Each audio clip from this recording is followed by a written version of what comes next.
September 18, 2025. It's week 3 of the NFL season, and we find ourselves in Buffalo for this Thursday night matchup between the Buffalo Bills and the Miami Dolphins. For the Dolphins, to say that this season has been a rough one so far would be putting it lightly.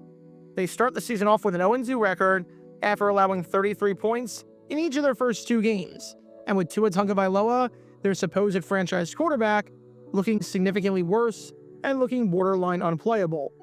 Things were so bad that they held a players-only meeting after just 1 game, which is the biggest indication that the sky is falling that you're ever going to get. And now, your only chance at salvaging the season is to go on the road to Buffalo and get a win. In the entire history of the NFL, only 6 times has a team started 0-3 and made it to the playoffs, and it's happened just once since 1999. So even though there are 14 games left to play after this, you really need to win this one, especially if you're this man right here and head coach Mike McDaniel, when you've got a blazing hot seat as it is. The problem for McDaniel and for the Dolphins? Buffalo might be the best team in the NFL. They have the reigning MVP at quarterback. They swept you guys last year. You haven't won in Orchard Park since 2016, despite the fact that you play there every single year. And you've lost 13 of your last 14 games against the Bills. If you're Mike McDaniel and you're going to win this game, you need to play near-perfect football. And you also need to coach near-perfect football. And yeah, the Dolphins did not do that, as thanks to a roughing the punter penalty, a horrible first half defensively, where the Bills got in the red zone on every drive, and a bad interception by Tua, they find themselves down 28-21 with just 1 timeout left and with just over 2 minutes to go. If you get a stop here, you have a chance to win. And on 2nd and 16, they do not get a stop, as the defense crumbles yet again, as Josh Allen hits Elijah Moore for a gain of 30, taking it from the 35 of Buffalo to the 35 of Miami. First down for the Bills. Now, if you're this man right here, Mike McDaniel, you really have to call a timeout here. Call your timeout on the plus side of the 2-minute warning, so you have extra time to work with if you get a stop. You have time to give your defense a chance to breathe, and yep, he's letting the clock run out. Oh my God, McDaniel is so bad at this. Why are you letting the clock run out? Did your controller freeze or something?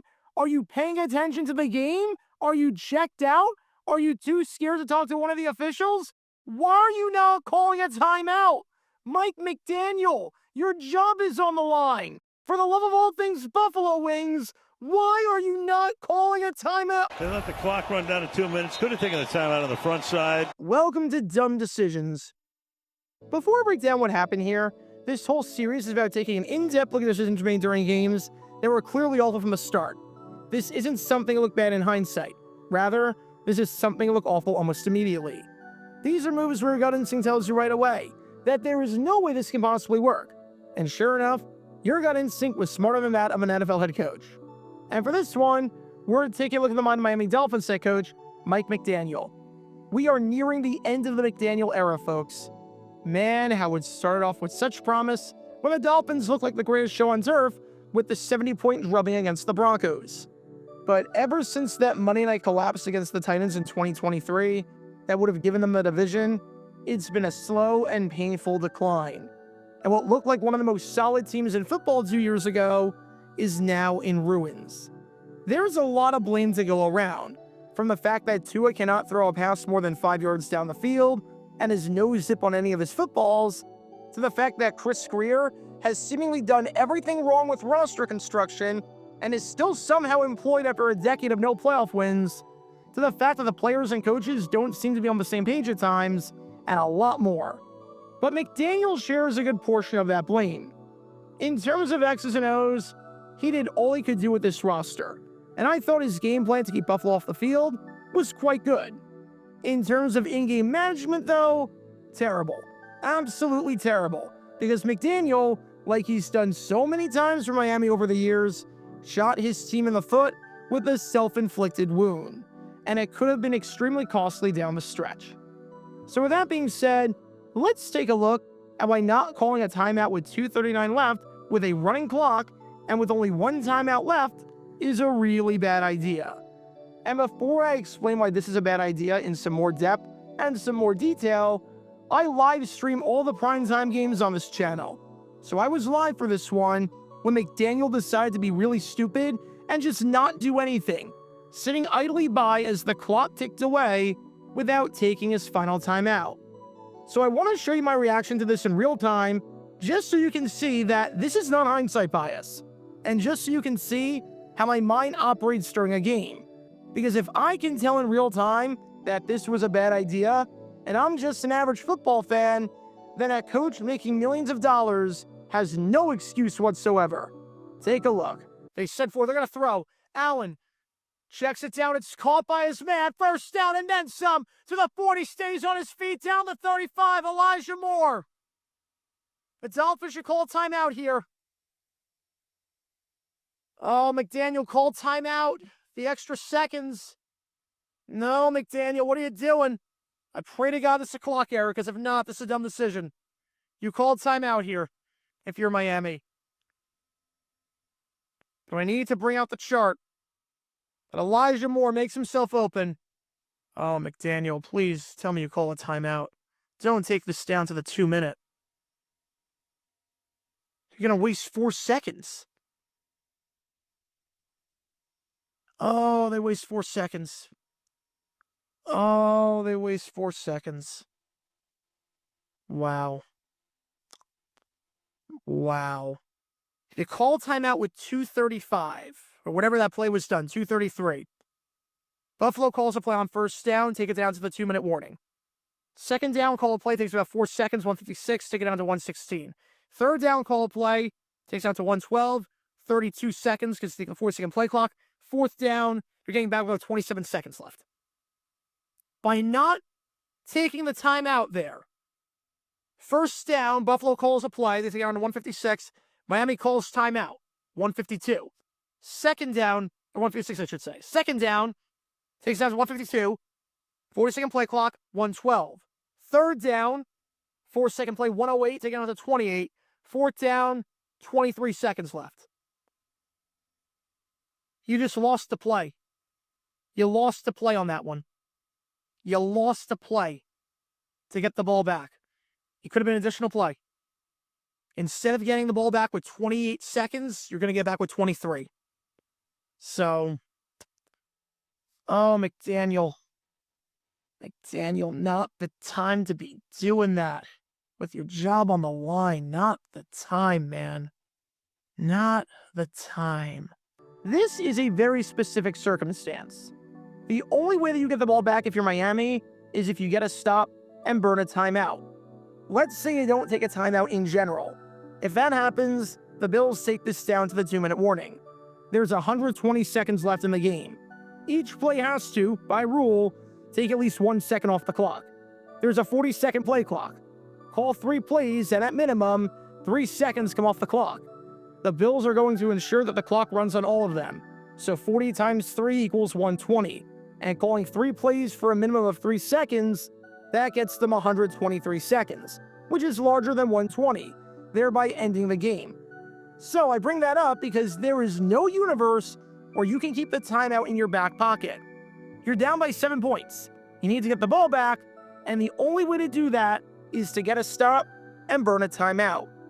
It would be different if we were debating the difference between keeping the timeout for when you need it on offense and burning it to get a bit more time to work with. But we're not. You have to burn the timeout. End of discussion.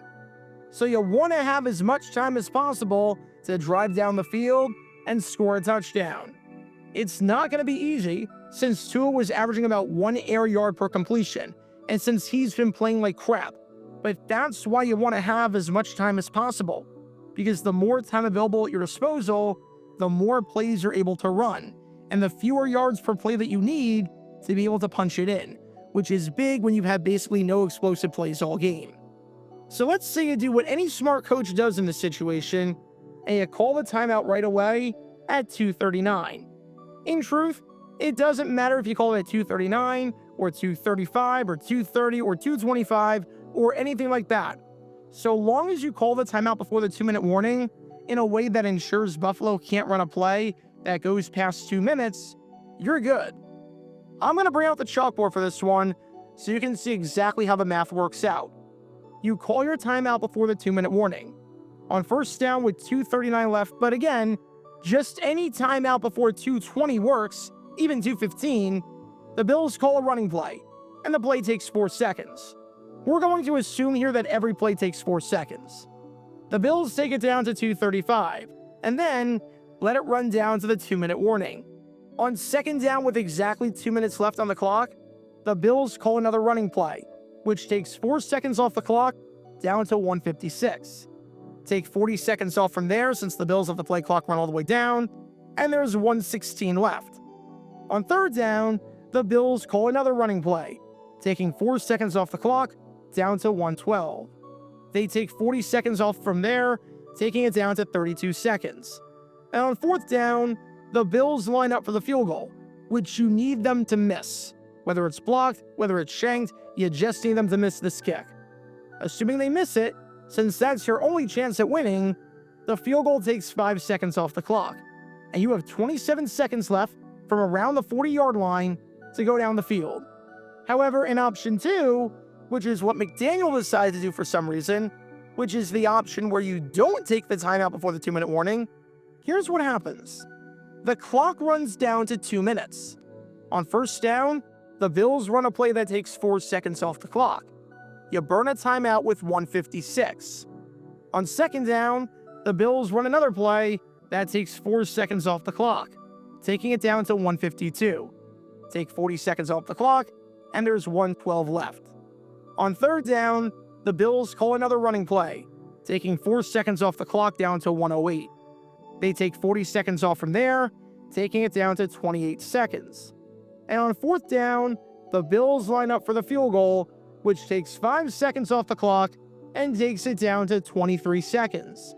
Now, instead of having 27 seconds from your 40-yard line to go down the field, you have 23 seconds. You just cost yourself 4 whole seconds to go down the field. And yeah, you might be thinking that 4 seconds isn't a lot, but that's a pretty big difference. In fact, in a situation like this, where time is money, that's kind of huge. If we assume each passing play takes 5 seconds, if you have 27 seconds, you have time for 6 plays to go 60 yards. So you need 10 yards per play.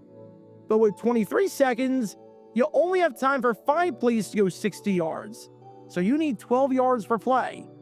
You have fewer chances and fewer opportunities to cross the goal line and tie it up. If you're taking a test where you need to get 10 questions right to pass, would you rather have the test be a 12-question test or a 15-question test? Of course, you want the one with more questions. You want the bigger number. You want the one that gives you more chances to fail and gives you more leeway. What Mike McDaniel failed to understand here was basic math. You have to burn the timeout either way. You have to get a stop either way. So why wouldn't you want the scenario that gives you more plays to move down the field and gives you fewer yards per play needed to be successful?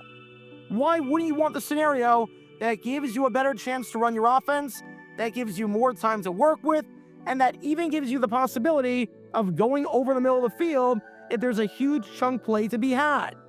There's no real difference in 4 seconds if we're talking a drive started with 2:56 left versus 2:52.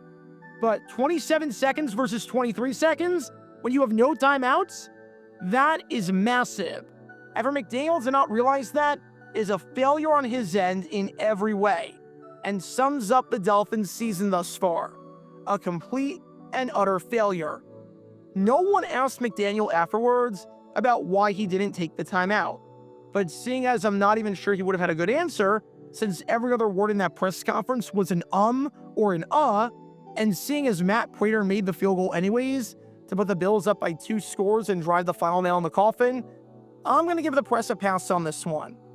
But it shows that McDaniel, even if he might be a brilliant offensive mind, hamstrung by a quarterback that can't go through his reads, that can't throw down the field, that stares down guys, and that throws slow, wobbly passes on a consistent basis, might not be cut out for a head coaching job.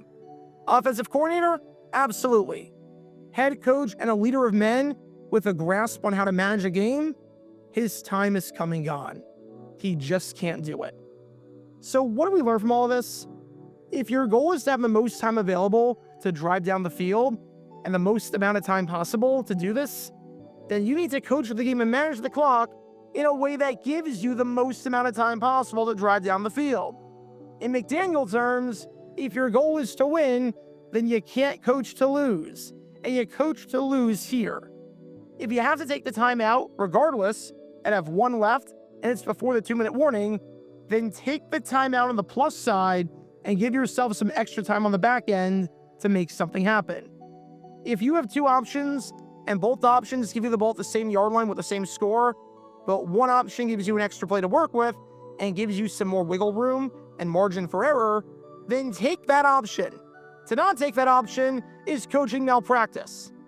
And if you are a Miami Dolphins fan, it's going to get a whole lot worse before it gets any better. Because when all these elements are in play, you can't exactly be surprised when this play backfires. Talk about a dumb decision.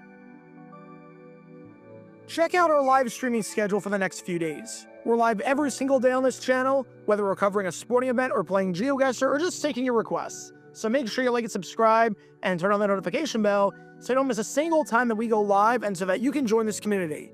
Also, thanks to all our members and our Patreon supporters who get exclusive perks like their name of the end of each video, members-only Q&A streams, and cool emojis to use on videos and during streams. See how you can join this community and become a member or a Patreon member by clicking the link in the description below.